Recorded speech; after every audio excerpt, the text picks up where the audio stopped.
The first thing on your resume, you'll mention your name and contact details, which includes your name and present address and contact numbers.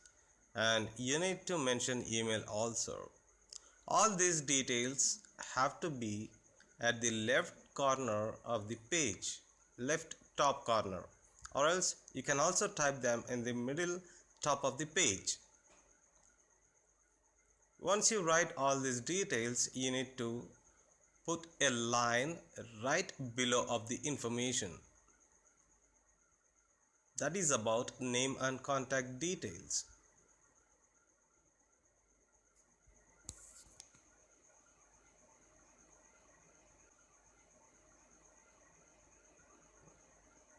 Career objective. After writing the name and details, the followed content you need to write is about career objective. Career objective is not at all a rocket science or you need to worry about what exactly I need to write, whether am I correctly writing it or not. Such kind of questions would bug you. But let me tell you how simple it is. Career objective is nothing but what exactly you would like to achieve in your professional life or your career. Just put them in the words that is your career objective. If you find it is very difficult to put them in the words, then if you Google about career objective, you'll find thousands of them. Just find which is really suitable to you and put them in your career objective area.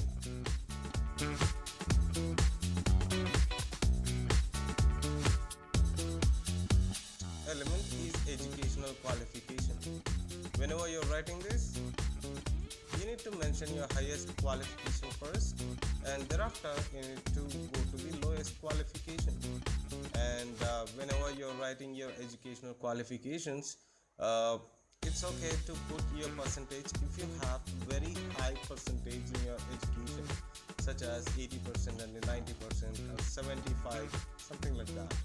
If you put that percentage in the resume, the resume screener is going to understand what kind of brilliant student you are, what kind of dedication you had towards your education. And don't forget to mention that percentage in bold. If you are having average kind of percentage, it's okay to not to mention them. Whenever you're writing the resume, you need to write that to impress someone. So if you're writing anything which is really normal in the life, it doesn't really work for you if you mention that lowest scores and the percentages.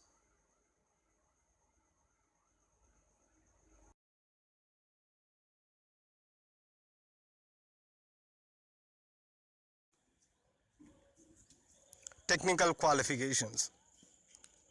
This area on your resume plays vital role to get your resume shortlisted for vacancies. You know how? All you need to do is just do a little research on the job description of the vacancy that the employer released.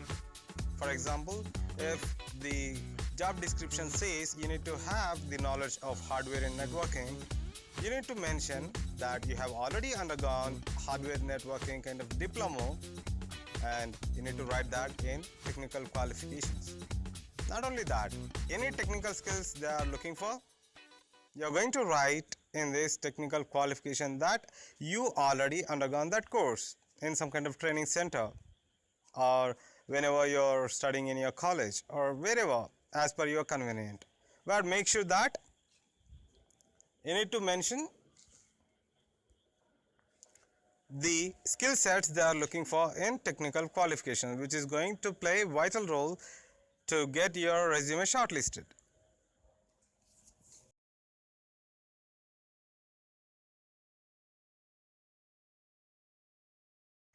Personal achievements. Don't worry what to mention, what not to mention. In this personal achievements, what you need to write is whatever the prizes, appreciation you have got through your education, such as organizing kind of events in your college, or else participating and winning prizes in one or the other competitions, everything. But don't forget to mention anything over there. Why it is important? If you're organizing an event, that means you are a team player. If you're getting a prize in your school level kind of competitions, that means you are talented. So it really gives added benefit to your resume whenever you mention that. The open secret is, even if you don't get any kind of prizes, still you got to go ahead and write something out. Professional achievements. If you already have the experience, work experience, then you need to mention what kind of appreciations you have got whenever you're performing your job responsibilities.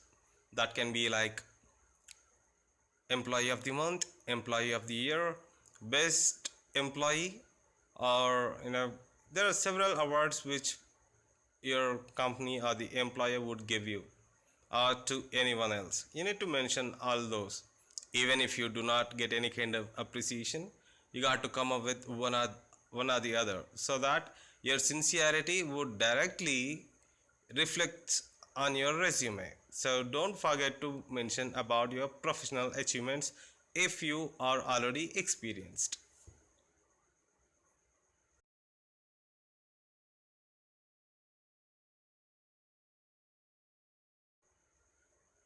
Next element, projects.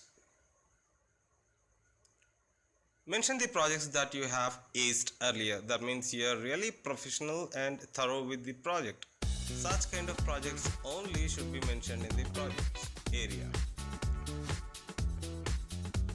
And if they are about to ask you any kind of questions about the projects, you should be ready to answer them. If you don't answer any question that is related to your project,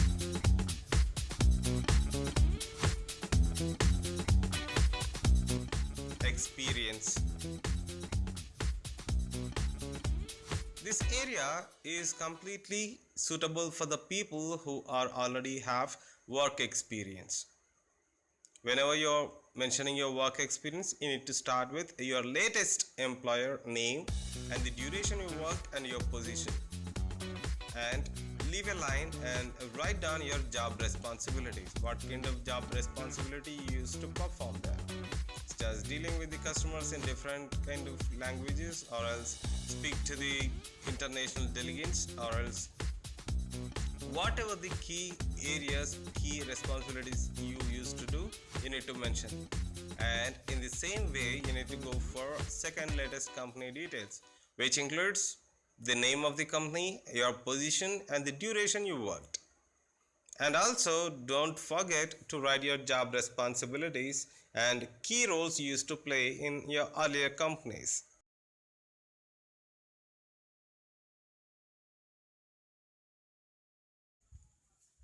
Finally, personal details. Guys, I don't have much to discuss here because it's very plain and easy to write, because you can see a list of the information that you can write in your personal details. It's not that all the information which I mentioned are mandatory. You can select, but do not forget to write your strengths as well as hobbies. And after that, you will be writing your declaration saying whatever the information you provided on the resume is absolutely correct as per your knowledge. I already gave you one of the example for the declaration. And this is your resume. At the end of it, you need to write place and date. Right side, your signature. Whenever you sign, don't forget to mention your full name. Thank you for watching, and please subscribe for more videos.